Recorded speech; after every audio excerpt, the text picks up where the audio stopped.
تو اتنے 7 साल के बच्चे ने आपको एक आयत पढ़कर सुना दी, अफहसिबतुम अन्नमा खलकनाकुम अबसन व अन्नकुम इलैना ला तुरजाऊन, कि अल्लाह पाक ने हमें खेल कूद के लिए नहीं पैदा किया, बल्कि हम सबको अल्लाह की तरफ लौटना है और हम बेकार नहीं पैदा किए गए।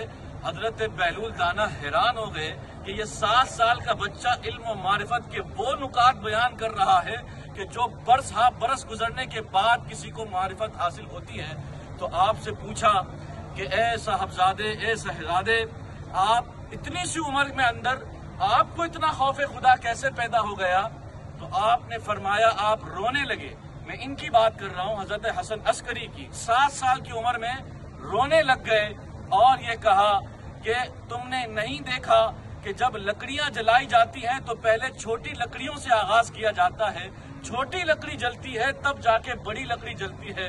मुझे इस बात का डर है, खौफ है कि कहीं खुदा न खास्ता मैं छोटा हूँ और छोटे होने की वजह से मुझे पहले आग में ना डाल दिया जाए। हालांकि आपके सदके हजारों लाखों करोड़ों हुजूर की उम्मत के बख्शे जाने हैं। ये आपका तकवा है, परहेज़गारी है कि 7 बरस की उम्र में अल्लाह ने आपको ऐसी खशियत, ऐसा खौफ इलाही अता फरमाया था। लेकिन वक्त के हुक्मरानों ने कदर न की।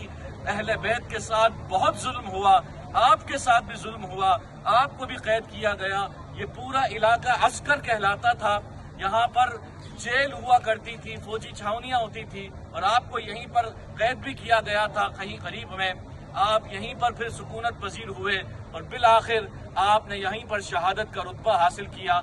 आज हम इस बारगाह में हाजिर हैं। ये हमारी सआदत, हमारी खुशनसीबी है कि हम उस अहले बैत के चश्मो चिराग के बारगाह में हाजिर हैं जिसके सदके हमारी बख्शिश होनी है।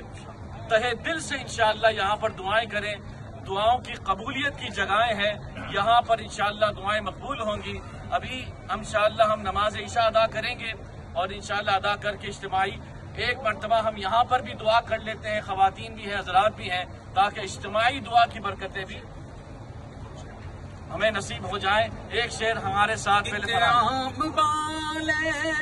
एक खास बाले, एक आम बाले, एक खास बाले, जिन खास बाले सैयदा दलाले, जिन खास बाले सैयदा दलाले, नीज़े ते चढ़ के कुरान